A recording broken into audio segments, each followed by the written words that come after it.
ሰላም ሰላም ክብራት ተኸታተልቲ ከመይ ውዒልኩም ሰላም ዲኹም?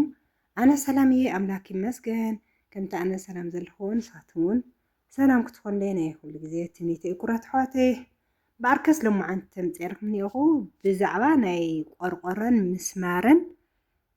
ዋጋ ዕዳጋ እየ ምፅርኩም እኒአኹ። ያው እስኪ ኩልኩም ነዛ ቪድዮ እዚኣ ትሪኡ ዘለኹም ላይክ ቤተሰብ ይኹንኩም ደሞ ሳብስክራይብ ነገርኩም ቤተሰብ ሁኑ ማለት እዩ። ክብራተይ ቆርቆሮ ልሙዓንቲ ከምዝትሪእዎ ይውቃሎ ምስማራት ኩሉ ቀሪብና ያው ዋጋ ቆርቆሮ ክንደይ ነይሩ ናብ ክንደይ ወሲኹ ዋጋ ምስማር ኸ ክንደይ ነይሩ ናብ ክንደይ ቀኒሱ ወይ ከዓ ናብ ክንደይ ወሲኹ ብለብል ልሙዓንቲ ሓቲተ ኣምፅአልክን እኒአኹ ክብራተይ ዝገዛእኮ ኩሉ ግዜ እንደለቀልክን ግን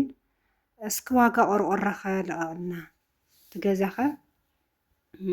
ሳሎን ምስ መደቀሲኡ ሓደ ክላስ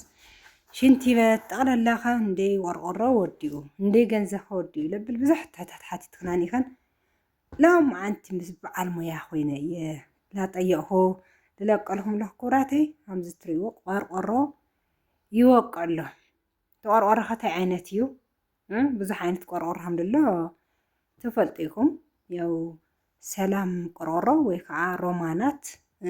በቃ ብዙሕ ዓይነት ቆርቆሮታት ኣለዩ ተፈላለዩ ናብ ውጭ ዱባይ ቆርቆሮ ልባሃል እኒአ ካብ ልገርመኩም ዱባይ ቆርቆሮ ልብል ርእየስ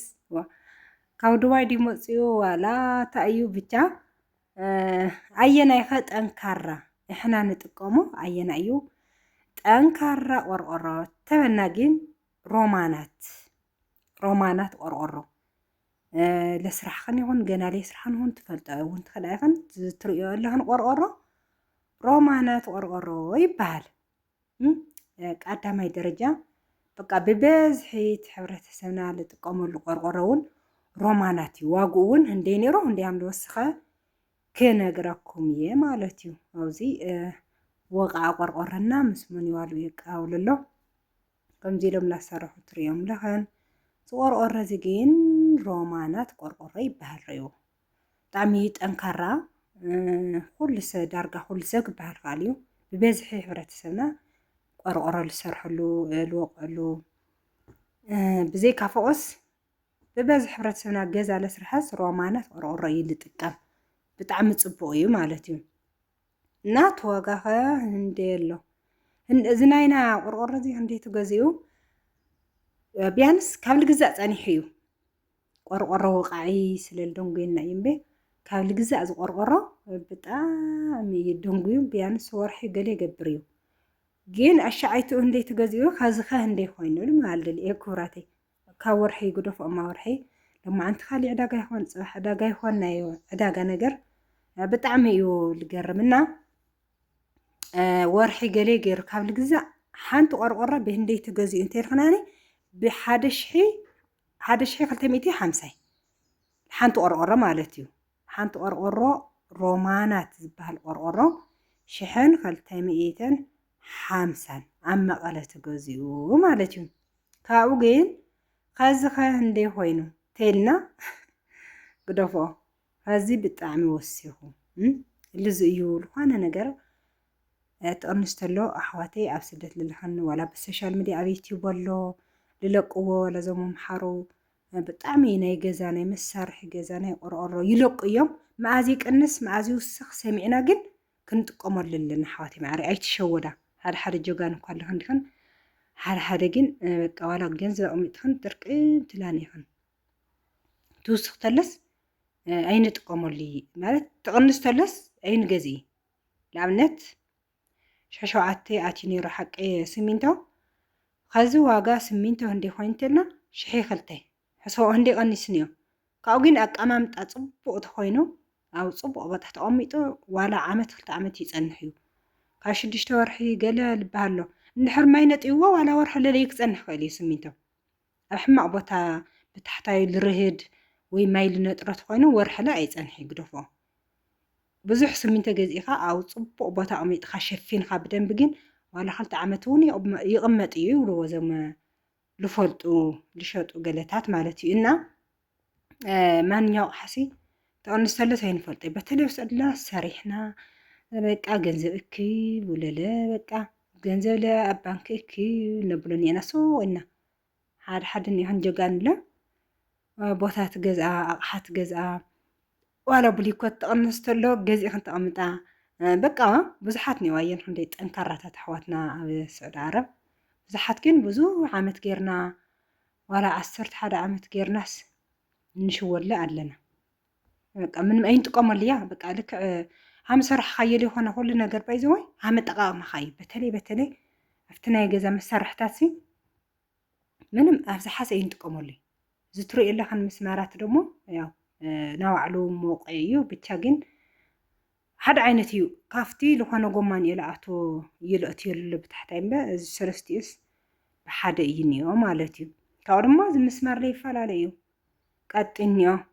በዓል ኪሎ 200 ልግዛእ እኒኦ ልኪሎ 300 ልግዛእ እኒኦ ልኪሎ 150 ልግዛእ እኒኦ ከከም ምስማር እዩ እና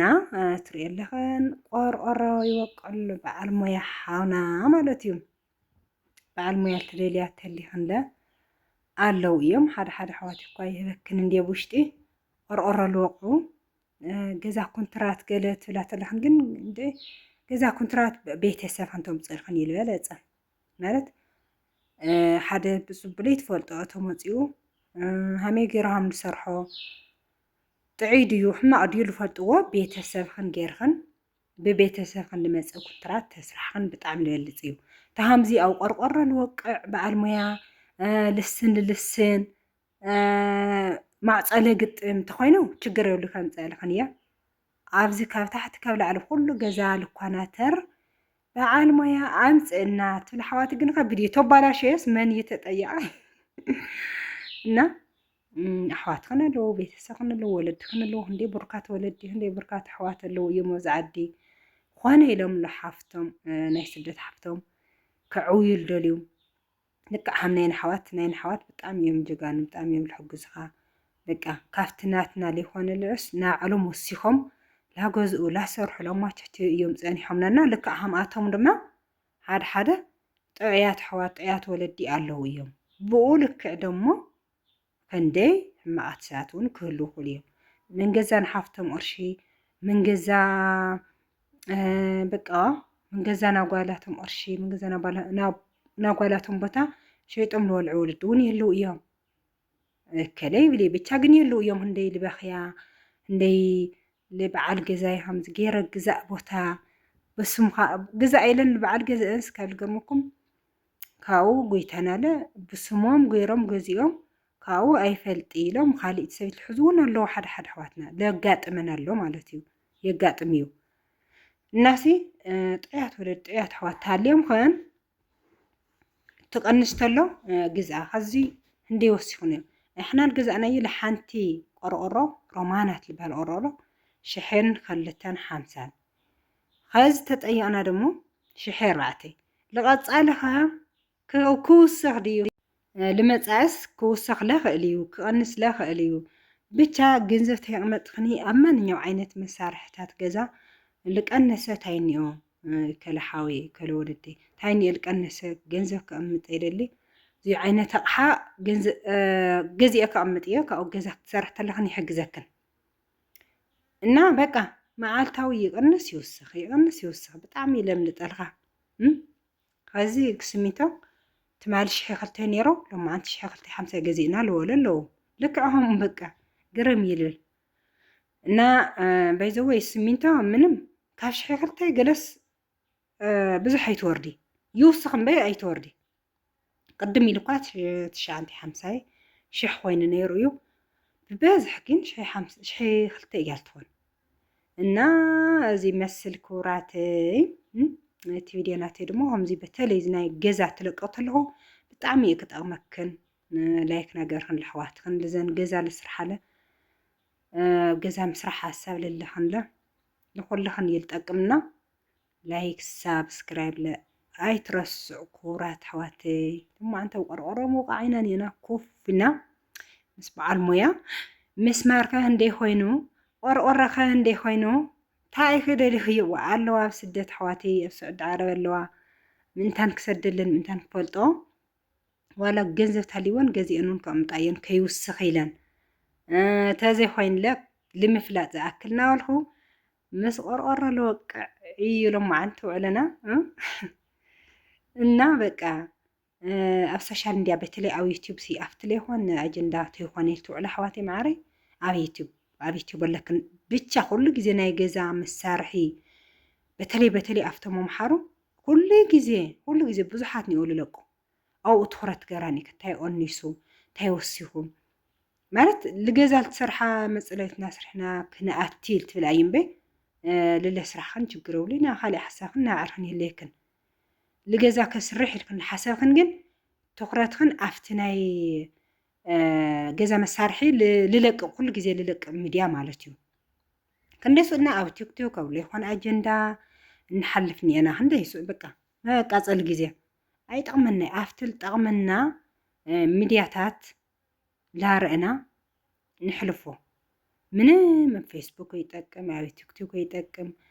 ኣብዚ ለኣና ልጠቅም ሚድያ ትኩረት ክንገብር ኣለና ኩልኽን ክብራት ኣሕዋተይ ናይ ስዕድ ዓረብ ኣሕዋተይ ብጣዕሚ እየ ለኽብረክን ብጣዕሚ እየ ዝፈትወክን ስለዚ ናይ ሎማዓንቲ ዲና እዚ መስል ብዛዕባ ናይ ቆርቆሮ ያው ኣምፅና ናበልክን ሎማዓንቲ ስለ ቆርቆሮ መፅያ ኣላ ሎማዓንቲ ቆርቆሮና ተወቂዓ ኣላ ማለት እዩ ስለዚ ኩልኩም ብላይክ ለይትረስዑ እዞም ኣሕዋተይ እዚ ክልቲኦም ትሪእዎም ኣለኹም ቆርቆሮ ላውቅዕ እዮም ንርከቡ ሳይለንት ስለ ዝገበርክዎም ብጣዕሚ እየ ላናዘዝክዎም እዚ ኸ እንደይ ኮይኑ ኦም ኸ እንደይ ወፂሑ ቆርቆሮ ኸ እንደይ ተገዚኡ እንደይ ኮይኑ እንደይ ተገዚኡ ኸዚ ኸ እንደይ ኮይኑ ናበልኹ ምእንቲ ለኣኸን እንደይ እየ ላጠይቕክዎም እዞም ሰብ ሞያ ማለት እዩ እና በቃ ልክዕ ናይ ገዛ መሳርሕታት ድዩ ናልኾነ ይኹን ሓቲትኺ ኣምፅልና ትብላት ኮይንኸን ያው ከምፀልኽን እየ ኣብ ኮመንት ፀሓፍ ኣሎ ለኹን እሕትታት ስለ ቦታ ድዩ ስለ ገዛ ምስራሕ ድዩ ስለ ናይ ገዛ መሳርሒ ድዩ ማንኛው ዓይነት ከምዚ ገይረ ከምፀልኽን እየ ክብራት ኣሕዋተይ ያው ናይ ሎማዓንቲ ቪድዮና ግን እዚ መስል ብዚ ኣጣናቂቑ ኣለኹ ብዛዕባ ቆርቆሮን ምስማርን የቐኒየለይ ንቐብ ቀፃሊ እውን ጠቃሚ ልብሎ ቪድዮ ሒዘ ክመፅእ እየ ስሰናይ ንዓኹም ባይ ባይ